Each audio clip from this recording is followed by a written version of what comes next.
Guys, study with Abhijit में आपका स्वागत है। आज हम लोग जो टॉपिक डिस्कस करने जा रहे हैं, टॉपिक का नाम है हमारा डिफरेंशिएटिंग करिकुलम फ्रेमवर्क।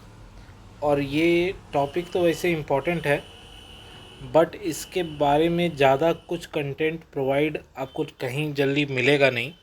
मैंने भी कोशिश की है आपको जितना हो सके पहुंचाने की, लेकिन ये उतना अवेलेबल आपको अगर और कहीं से भी होता हो तो मैं आपको ये नहीं बोलूँगा कि आप यही वीडियो ही देखिए, सिर्फ ये भी देखिए, बाकी भी देखिए, और जैसे तैसे आप ये वाला टॉपिक को कवर कीजिए, क्योंकि ये टॉपिक ज़्यादातर आपके सिलेबस में होते हैं और कुछ कुछ टॉपिक ऐसे होते हैं जो आपको ज़्यादा रिसर्च के बाद ही मिलता है। तो मैंने ट्राई किया है, लेकिन मैं ये नहीं बोलूँगा कि इनफ नहीं है। इतना तो मैं आपको प्रोवाइड कर सकता हूँ कि ये आपके शॉर्ट आंसर्स को कवर कर जाएगा, लेकिन लॉन्ग आंसर्स में कुछ प्रॉब्लम हो सकते हैं। तो चलिए देख लेते हैं पहले कंटेंट को। देखिए, डिफरेंशिएटिंग करिकुलम फ्रेमवर्क जो है, इसके बारे में एक इंट्रोडक्शन पार्ट मैंने लिखा है।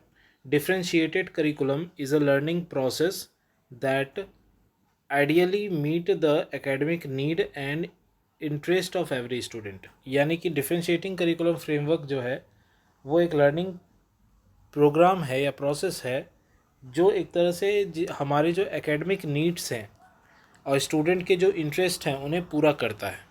This mean that all the teaching approaches outline in the curriculum are flexible so that the content being taught is digestible and refreshingly challenging for each individual child। यानी कि करिकुलम में जितने भी topic आपको दिए हैं, जो जो अप्रोच आपको बताए गए हैं या टीचिंग मेथड्स आपको बताए गए हैं, वो सब फ्लेक्सिबल हैं।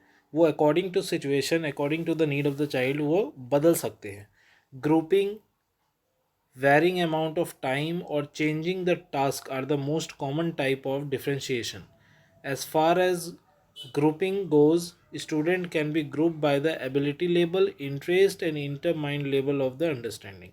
यानी ग्रुपिंग करना, यानी ग्रुप बनाना या किसी टास्क को परफॉर्म करने के लिए ये बहुत अच्छा तरीका देखा जाता है करिकुलम फ्रेमवर्क में, लर्निंग प्रोसेस को सक्सेसफुल बनाने के लिए। जिसमें कि ज़्यादातर ग्रुपिंग ऐसे रैंडमली हमें नहीं बना देना चाहिए। ग्रुपिंग करने के भी कुछ पैरामीटर्स होते हैं। हमें स्टूडेंट की एबिलिटी लेवल को, इंटरेस्ट को, ये सब देखते हुए हमें ग्रुप बनाना चाहिए। Grouping student by similar ability level help both teacher and student. अगर सिमिलर एबिलिटी लेवल वाले स्टूडेंट एक साथ ग्रुप में रहेंगे तो उससे स्टूडेंट को भी फ़ायदा है और टीचर को भी फ़ायदा है। देखिए, the process of modifying or adapting the curriculum according to the different ability level of the learner in the classroom. It is a strategy that teacher can use with a view to provide meaningful learning experience for all learners। यानी कि किसी भी process को modify करना या curriculum के अनुसार adapt करना, ये कहीं ना कहीं लर्नर के डिफरेंट एबिलिटी लेवल को दर्शाता है।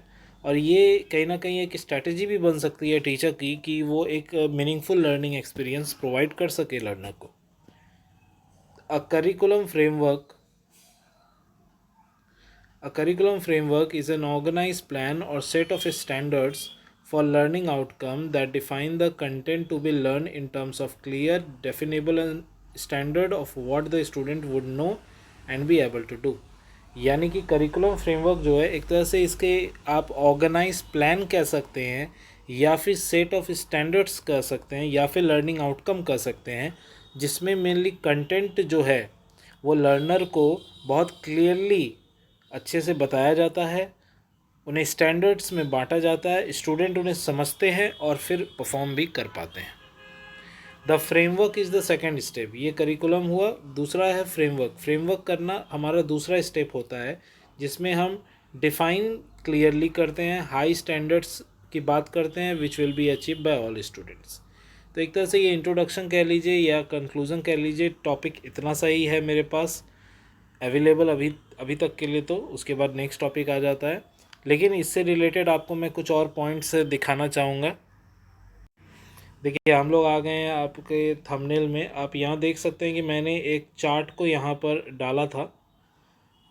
आप वो लिखने के बाद, इंट्रोडक्शन पार्ट लिखने के बाद आप इस चार्ट को बना सकते हैं, जिसमें कि आपके करिकुलम कैसे कैसे करके आपको डिफरेंट डिफरेंट फ्रेमवर्क में हेल्प करते हैं वो दर्शाया गया है। कि करिकुलम सब्जेक्ट मैटर के रूप में भी दर्शाया जा सकता है, curriculum at the plan activity, curriculum as intended learning outcome, curriculum as cultural reproduction, curriculum as experience, curriculum as discrete task or activity, curriculum as the mean of social reconstruction, and curriculum as career, curriculum as the mean of condition, and curriculum as the phenomenological text। तो देखिए ये सब topic के अंदर आपको क्या क्या लिखना है ये तो मैं आपको नहीं बता पाऊँगा, लेकिन मैं आपको एक गाइड कर सकता हूँ कि आप इन टॉपिक को एक बार अपने से सर्च कीजिएगा, अलग अलग प्लेटफॉर्म पे आप कहीं भी सर्च कीजिएगा। अगर आपको इससे रिलेटेड कोई भी पॉइंट मिलता है तो आप इसके अंदर एक दो लाइन करके लिख सकते हैं। इससे क्या होगा, आप इंट्रोडक्शन पार्ट पहले लिख लेंगे, फिर आप ये चार्ट बना लेंगे। चार्ट बनाने के बाद अगर सभी टॉपिक के अंदर आपने दो लाइन लिख ली हैं तो वो आपका पूरे 12 नंबर का मार्क्स जो आपका लॉन्ग क्वेश्चन होता है वो भी कवर कर जाएगा। अगर आपको ये टॉपिक उतना इम्पोर्टेंट लगता है तो आप इसे पूरी तरह कवर कीजिए। मैंने देखा है बहुत परीक्षा में ये पूछा जाता है, लॉन्ग आंसर में ज़्यादातर ये देखने को नहीं मिलता, लेकिन अगर लॉन्ग आंसर में आए तो आपके पास कोई रास्ता होना चाहिए कि आप उसे लिख सकें। Thank you for watching. मिलते हैं अगले वीडियो में, तब तक के लिए हमारे चैनल के साथ ऐसे जुड़े रहें और वीडियोस देखते रहें।